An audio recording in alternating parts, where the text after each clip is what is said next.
We warmly welcome you here. Thank you so much.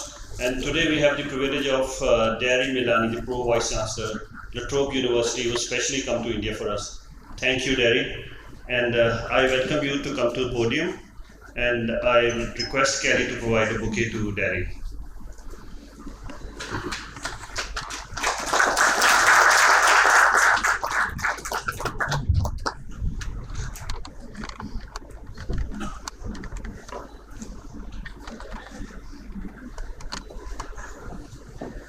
Now I will request Dary to share his insights on the industry.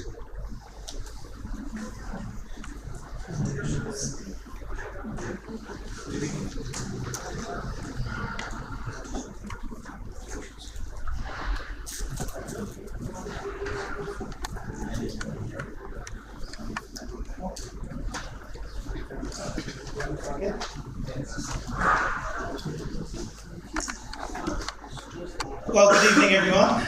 My name is Dary. I'm the Pro Vice Chancellor of Recruitment and International Operations at Trobe University. It's fantastic to be here. Fantastic to be back in India. It's been a while since I've been in India, but it's certainly not the first time I've been in India.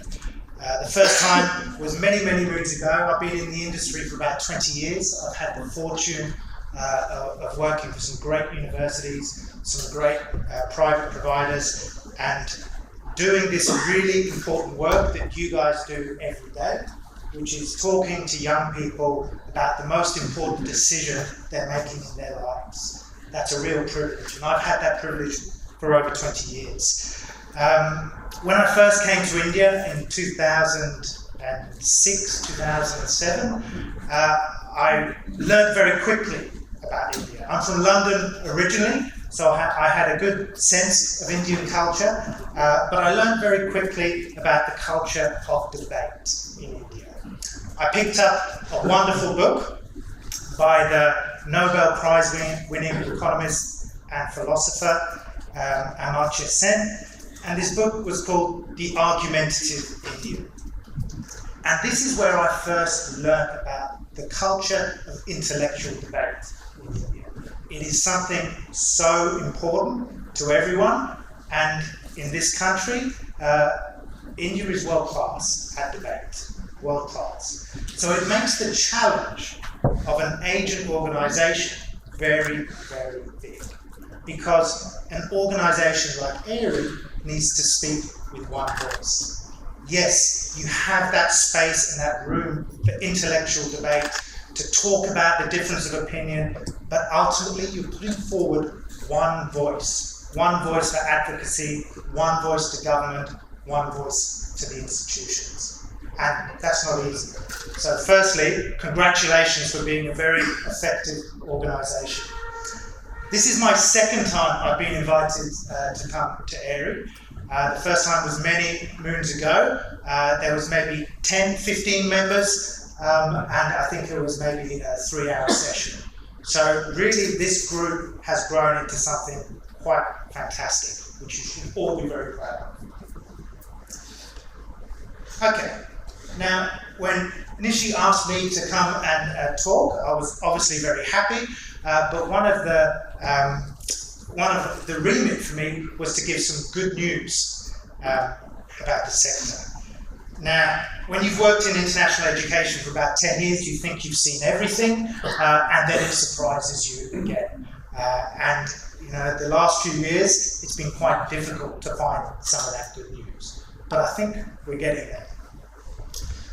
So, here's my good news download. The first piece of good news for us, for La Trobe, is that it remains the university of choice for Indian students and Bollywood stars. Absolutely.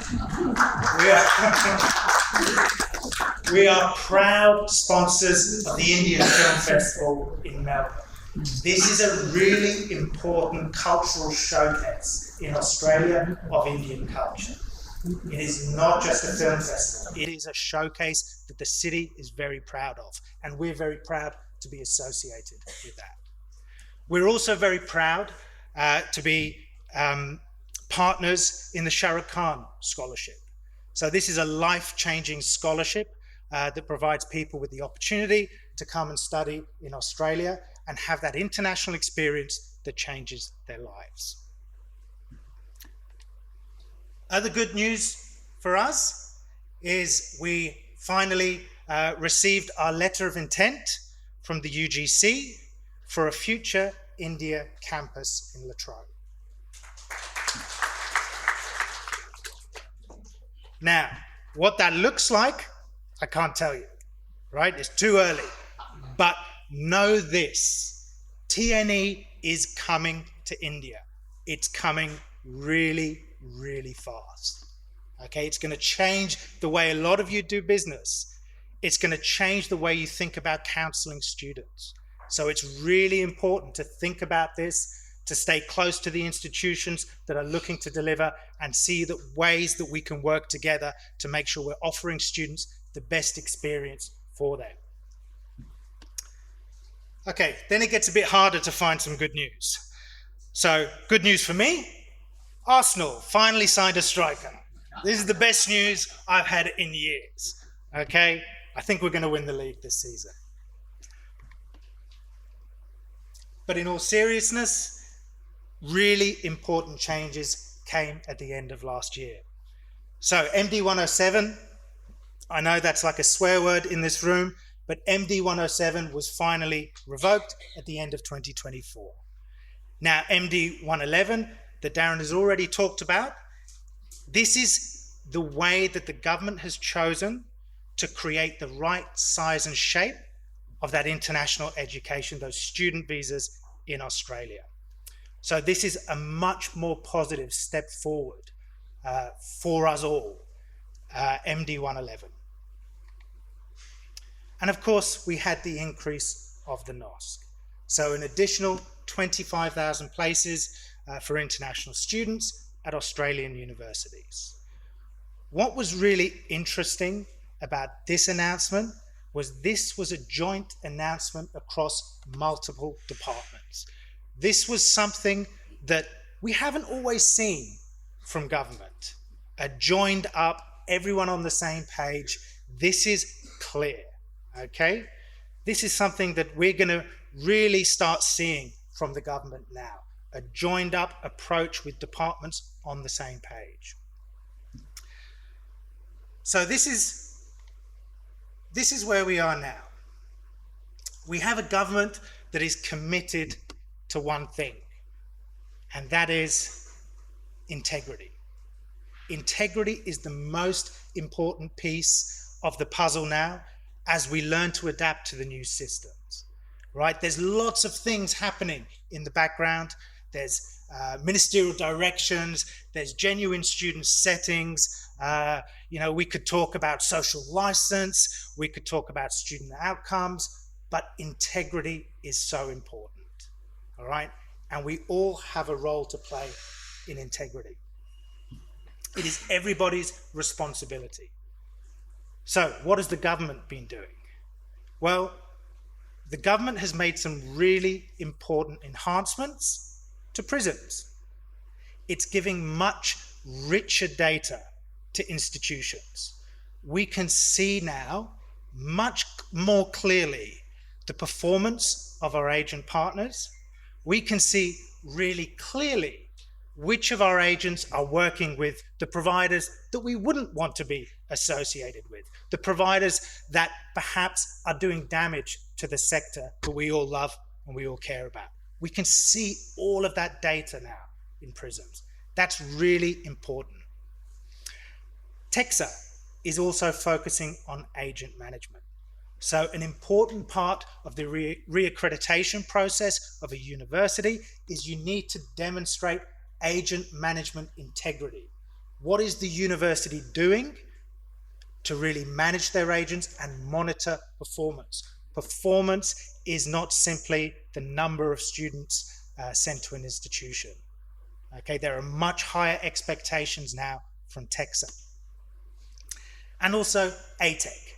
So ATEC has already started. I think July 1st it started, but ATEC is going to be a really important part of the higher education sector in Australia.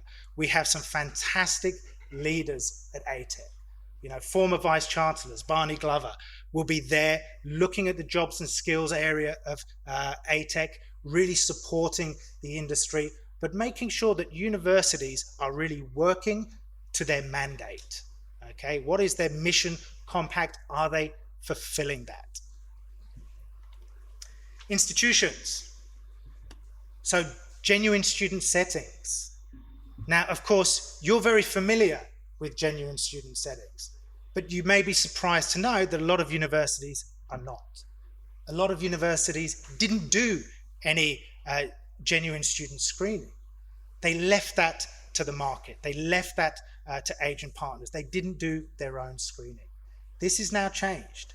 This is something that is right in the front of every single university's mind. What are their settings? Are they supporting that mission of integrity across the sector?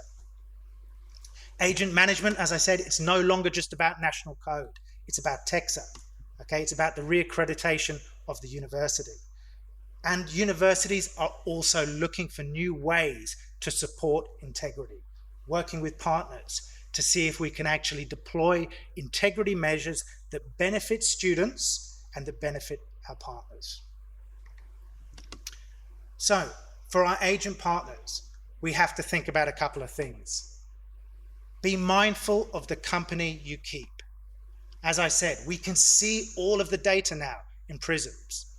Okay, we can see which agents are supporting those less scrupulous providers. But you also need to think about your business model. Okay, the franchise model does not work. If you are an agent, you need to have control over the quality of your offices, all your offices. You cannot leave that responsibility to another part of the business. You have to have control of that. So you need to adjust your business model to give you that full oversight. I think we can agree the aggregator model is dead. It didn't work. I thought you might like that, Ravi. It didn't work because there was no quality assurance over the network, okay? But you need to bring that. You need to make sure your business model maintains that quality assurance. Okay, what are we looking at into the future? Well, a couple of things, and we need to be ready for them. So the first thing is diversification. This is going to be something that we're expecting ATEC to really push upon the universities. We need to have diversification of our student body. We cannot have all of our students from a single source market. That absolutely is coming. Course delivery. We cannot have too high a concentration in individual courses. We have to look at how we promote some of the other courses where there's perhaps skill shortages. We have to work harder to promote those at institutions. And as I mentioned already, TNE is going to expand at pace. So actually the way a student studies is going to look different. There's going to be some in-country delivery, there'll be some offshore delivery as well. Regionality. This is something front of mind for every university. It's front of mind for government. How do we promote the regions better? How do we ensure that students who are coming to Australia are not just studying in Sydney and Melbourne? How can they experience other parts of the country? How can those regional areas benefit from what international students bring to their communities? This is something we are focused on. International education provides that solution to skills shortages in the regions. And finally, vocational alignment. We all know about the challenges in the vocational sector, but the government is very clear. Skills training is a really important part of how we grow as a nation and how we ensure that more people have university degrees or AQF qualifications. It's really important. So the government is setting the challenge to the universities. How do you align with the vet sector? You need to do better to allow students to progress from vocational education into higher education. That is absolutely a focus for us, for every single university. So we have to do it. We absolutely have to do it. So we're looking at who we partner with. We're looking at mapping qualifications. It's no good to a student to say, yeah, you can study a vocational program, you might get 50% of your credit awarded, we can't really guarantee anymore. That doesn't create any confidence in that journey from vet into higher education. We have to map to 100% credit recognition. And then we have to package. We have to look at how we package.